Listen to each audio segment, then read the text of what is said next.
Boa tarde a todos, meu nome é Camille e nós somos o grupo 2 da matéria de Introdução à Engenharia Civil e a gente vai falar sobre o nosso projeto de aprimoramento dos ambientes do edifício Paula Souza, da Escola Politécnica da USP. Então, primeiramente falando sobre o nosso trabalho de uma forma mais geral, a gente tem o propósito de estudar práticas e conceitos dentro dessa área da engenharia civil, e a gente quer, então, definir objetivos que sejam reais e possíveis de alcançar e encontrar métodos, então, para a gente alcançar esses objetivos, né, e analisar esses métodos através de pesquisa e com grupos de discussão. Os objetivos que a gente tem especificamente com esse nosso projeto, né, então a gente quer buscar melhorias e desenvolvimentos, né, inovações dentro da área da engenharia civil.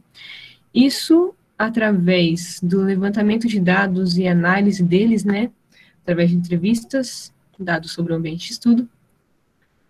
E, então, a partir disso, reconhecer as soluções que seriam cabíveis, né, e depois de reconhecer essas soluções, definir uma só e especificar e detalhar essa que foi escolhida. Então, nós temos 4 ambientes de análise: salas de aula, as áreas de estudo, biblioteca, as áreas de convívio e descanso e o restaurante Chinatown. E os métodos que a gente usou, então, para, né, levantar dados e tudo mais, a gente fizemos pesquisas virtuais, questionários, entrevistas e analisamos também as plantas dos ambientes. E aí, as análises, né, critérios por análise hierárquica que nós tivemos foi o sistema HP, né, fizemos matrizes de decisão, alguns critérios pré-estabelecidos e também tabelas comparativas. E agora, Conrado vai falar um pouco sobre as salas de aula. Nas de aulas a gente vai analisar basicamente os principais problemas que a gente encontrou, as soluções que a gente pensou para poder cuidar desses problemas, os critérios e métodos para a matriz de decisão, a solução que ganhou e as vantagens e desvantagens dessa solução.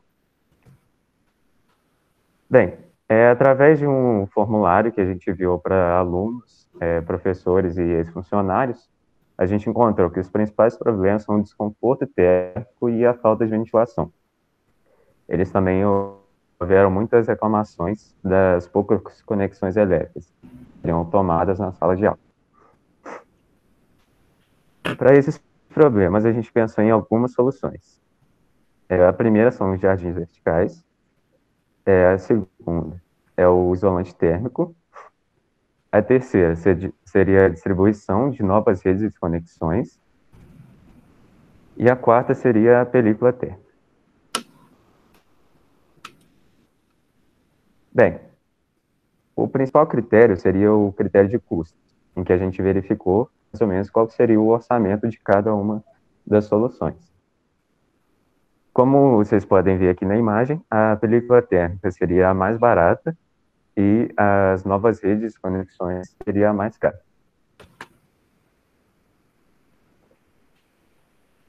Os outros critérios utilizados foi a sustentabilidade, que seria o impacto de cada uma das soluções no ambiente, o prazo, que seria o tempo que seria levado desde o início da implementação até o final, a eficiência e a manutenção, que seria de quanto em quanto tempo você precisa fazer uma manutenção em cada solução.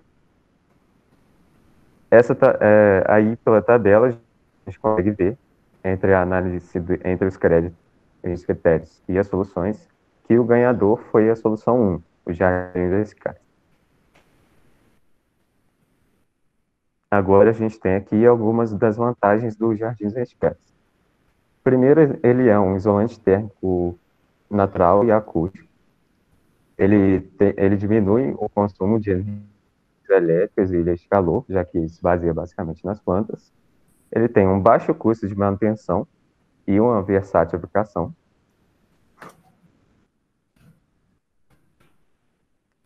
Ele também melhora as condições da qualidade do ar e a saúde dos usuários. Ele também aumenta a biodiversidade local e protege a construção contra danos externos. Agora eu vou passar a palavra para a Gabriele. Obrigada. Agora, falando um pouco da sala de estudo do prédio da Engenharia Civil, a gente vai falar um pouco das problemáticas, das soluções propostas pelo grupo, os critérios e pesos adotados para a escolha da melhor solução e, por fim, a escolha da solução. Após o levantamento de dados feitos através de entrevistas feitas com veteranos e também por meio de um formulário online, foi observado que dois dos maiores problemas referentes às salas de estudo dialogavam quanto ao desconforto acústico e térmico. E com base nessas problemáticas, foram selecionadas propostas de soluções que, à primeira análise, seriam capazes de solucionar os problemas encontrados. Dentre as soluções propostas, delas quais eram brises, divisórias de acrílico, fones de ouvido, corcunute com jardim suspenso, que seria o revestimento de fibra de coco cortiça, e o revestimento de poliestireno. Os brises teriam como objetivo solucionar o problema de desconforto térmico, visto que ele controla a incidência de raios solares e, por consequência, ele diminui a temperatura. As divisórias de acrílico e os fones de ouvido serviriam como um obstáculo para a reverberação sonora e um aparelho de interferência de ruídos, respectivamente falando. O corcunute com jardim suspenso serviria como um mix para solucionar os dois problemas, visto que o corcunute serve tanto como um absorvedor de ruídos, como uma ferramenta para manutenção da temperatura ambiente. E juntamente auxiliado com o jardim suspenso, que a gente já sabemos que as plantas são ótimas ferramentas para manutenção e preservação do bioclima do ambiente, tal como o revestimento de poliestireno, que ajuda na manutenção da temperatura também. Os critérios pesos que a gente adotou foi o custo, que se refere ao quanto nós teríamos que gastar na implementação da solução, a durabilidade, que é o quão durável a solução é, a eficiência, que é muito importante, visto que a solução, se ela não é eficiente, não importa se ela é barata ou se ela é durável, porque ela seria ineficiente, como a própria palavra diz. O impacto ambiental, que dialoga com a necessidade do grupo de se escolher uma solução que dialogasse bem com o meio ambiente, de forma a fazer um projeto que fosse sustentável e amiga do meio ambiente. A viabilidade visa avaliar o tempo e a dificuldade de execução da implementação das soluções. Em outras palavras, determina o quão prático a adoção da solução proposta é. Falando sobre a prioridade dos critérios, em primeiro lugar, a gente tem o impacto ambiental, que foi muito importante, foi uma dotação muito importante para o grupo. Em segundo lugar, eficiência, que também é muito importante, visto que sem ela, não importa que solução você implementa, ela não vai poder ser utilizável de maneira adequada. Em terceiro lugar, a durabilidade. Em quarto lugar, o custo. E em quinto lugar, a viabilidade da aplicação. Aplicando os pesos e critérios estabelecidos pelo grupo, a solução escolhida foi o revestimento de fibra de coco e cortiça, com um jardim suspenso, visto que ele obteve a maior nota final a partir depois da matriz de decisão feita pelo grupo. Agora, falando um pouco da solução definida, que foi o corcunute, em busca de soluções inovadoras e que fossem ecologicamente sustentáveis, nós nos deparamos com o revestimento de fibra de coco e cortiça, que, se somado a um jardim suspenso, resolveria os problemas tanto de reverberação sonora quanto o da alta temperatura. Isso porque o corcunute ele tem uma média aritmética dos coeficientes de absorção que variam de 250 a 2.000 Hz. Essa diferença é definida pelo acabamento e performance de cada um dos modelos utilizados. E ainda, pelo impacto ambiental, essa solução dá destino a cocos que demorariam anos para serem decompostos no ambiente. E ainda, como as plantas contribuem para melhorar bastante a umidade do ambiente, pelas trocas gasosas que elas realizam, elas são capazes ainda de diminuir também bastante a temperatura no ambiente. O custo médio para aplicação do jardim vertical junto ao corcunute seria uma média de R$ 1.800.000. Claro que não é uma alternativa mais barata dentre as que a gente encontrou, mas o impacto ambiental e a eficiência da solução colabora para que ela fosse a escolhida definitivamente. Agora, a Camille vai apresentar um pouco para vocês do local e eu vou fazer algumas considerações sobre a aplicação dele. Essa solução deverá ser implementada em um período durante o recesso do período letivo para que ele não interfira tanto na utilização do ambiente no momento em que ele é mais utilizado, que é a nossa digníssima semana de provas, que a gente precisa de um lugar adequado para estudar. E esse revestimento seria aplicado na parede principal das salas de estudo, como uma maneira de fixação, que poderia ser a partir de rejunte, argamassa, como é feito tradicionalmente nas aplicações de revestimento. As plantas que melhor se qualificam ao local em questão são as samambaias, os antúrios, asplênios, cingônios, véu de noiva, dinheiro em pencas, peperômias, renda portuguesas, que elas se adequam justamente por não precisarem de muito sol. E agora eu vou passar a bola para a Giovana, que vai falar um pouco para vocês das áreas de convívio e descanso do prédio de engenharia civil. Bom, quanto às áreas de convívio e descanso, foi feito um levantamento e uma análise de dados arrecadados a partir de questionários e entrevistas, assim como os demais grupos, para que fossem enxergados os principais problemas de acordo com aqueles que realmente utilizam as áreas. Nesse caso, principalmente a do Centro de Engenharia Civil, que é o SEC, e as áreas do Laguinho. Chegou-se em problemas como a falta de tomada, desconforto do banco dos laguinhos e principalmente o desconforto térmico, que foi o foco central.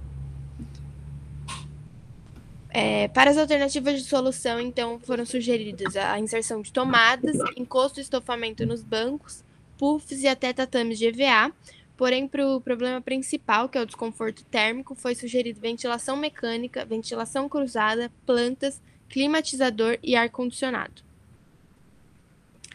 A partir dessas soluções, foi realizada uma matriz de decisão pelo método AHP e os critérios escolhidos foram design, sustentabilidade, implementação, custo e refrigeração, nessa ordem de prioridade.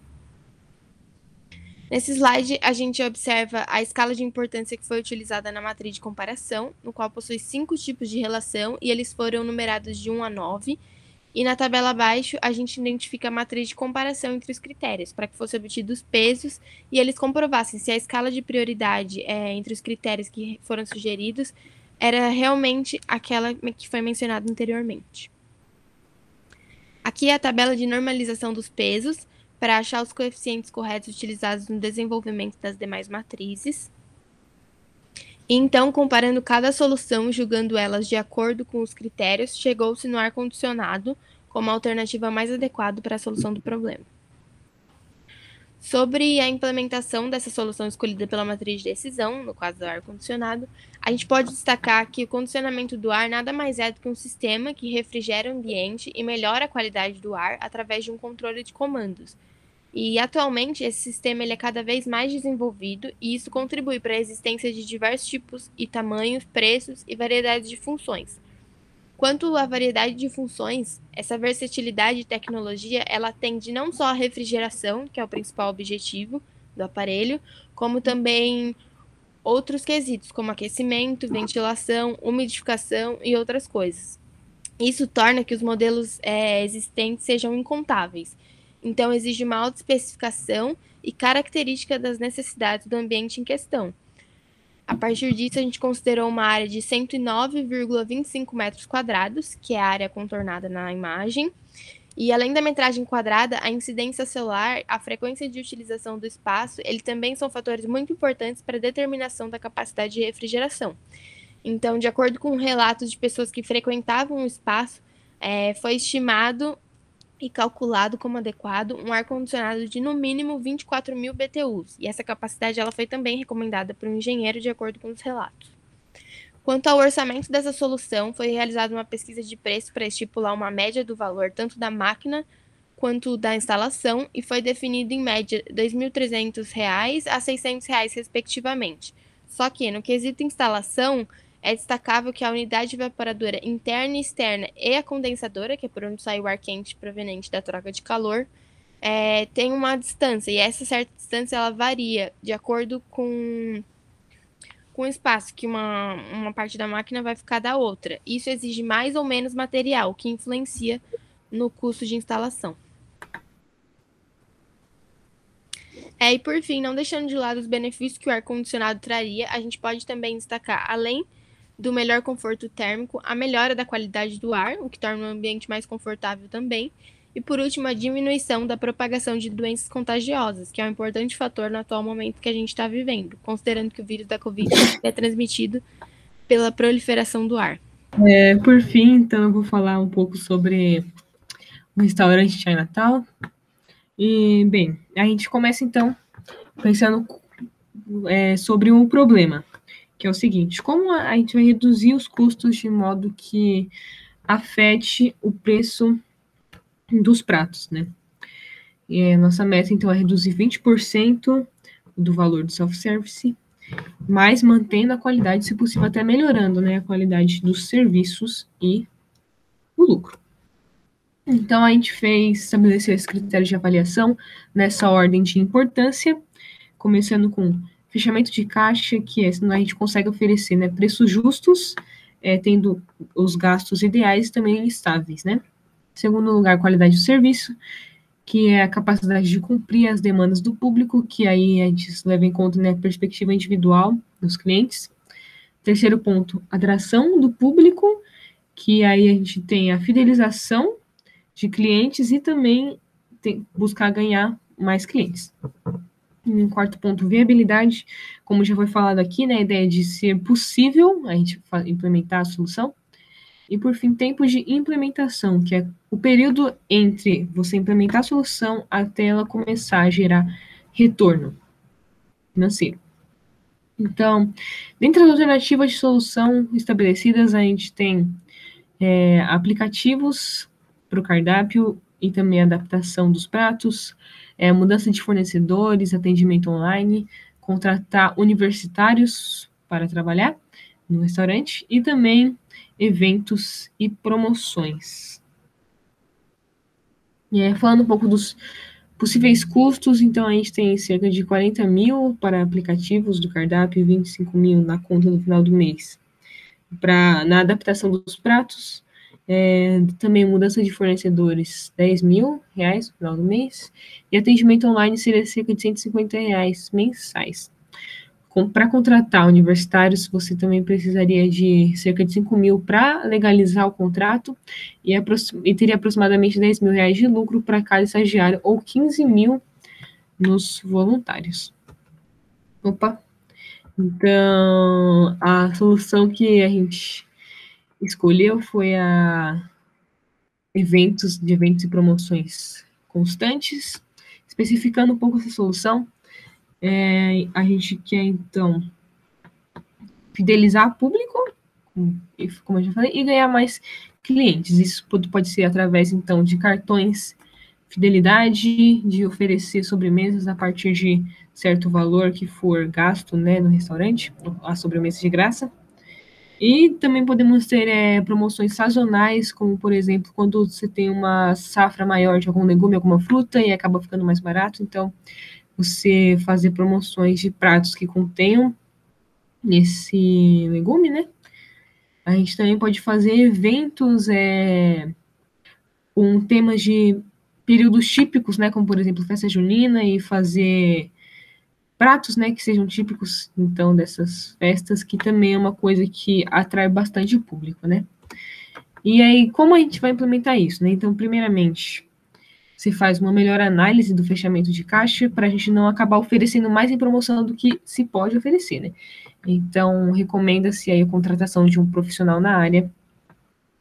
E aí, a partir disso, então, implementar os cartões de fidelidade, as promoções e tudo mais, e divulgar bastante através de cartazes, né, ao longo da Poli, e também usando a internet para divulgar essas novas promoções e implementações. E agora a Gabriele vai fazer as considerações finais. Obrigada. Lembrando que, em virtude da pandemia ocasionada pelo Covid-19, todo o processo de estudo e discussão do grupo foi realizado de forma remota. Desse modo, foram feitas as entrevistas online e alguns questionários digitais, como já foi citado pelos meus colegas, para fazer o levantamento de dados referentes aos ambientes. E a partir da análise desses dados coletados, foi escolhido um problema para cada espaço que foi estudado. Também diversas soluções cabíveis para cada um. Dessa forma, com uma forma de escolher a melhor solução a ser implantada por cada ambiente, foi utilizado o método HP, que é o Analytic Hierarchy Process, processo de análise hierárquico, e, em geral, foram pré-estabelecidos alguns critérios para, posteriormente, definir os pesos na matriz de decisão, como o custo, o tempo de implementação, a manutenção e sustentabilidade. cada grupo propôs a solução mais eficaz de acordo com o resultado de sua matriz de decisão, e sendo assim, foram escolhidos para as áreas de convívio e descanso a refrigeração do Centro de Engenharia Civil a partir da instalação de um sistema de ar-condicionado compatível com o grande espaço. Para os espaços de estudo e de biblioteca, foi aconselhado revestir a parede dos fundos com a fibra de couro e cortiça, a fim de diminuir o ruído e além de alocar o jardim suspenso, com o objetivo de aumentar o conforto térmico. Para o restaurante Chinatown, foi proposto uma criação de cartão fidelidade que atribuía descontos e promoções com combos, com o objetivo de promover a maior acessibilidade dos alunos aos altos preços da comida. E, por fim, para as salas de aula, foi recomendado a implementação de jardins verticais com o intuito de selecionar o desconforto térmico. Portanto, definindo as soluções, os grupos promoveram a especificação e o detalhamento das soluções propostas finais, né, pontuando, em geral, os custos, o tempo de implementação, a quantificação necessária para concretizar o aprimoramento dos ambientes citados. Então, percebe-se que, para a realização desse projeto, foram realizadas diversas pesquisas, análise de dados obtidos. A partir disso, obteve-se também uma solução mais adequada para cada ambiente específico, que foi detalhada ao longo dessa apresentação que vocês assistiram. E, tendo isso finalizado, eu quero agradecer a todos que assistiram. Muito obrigada. E damos aqui por encerrado o final dessa apresentação desse projeto incrível que nós realizamos nesse semestre. Muito obrigada.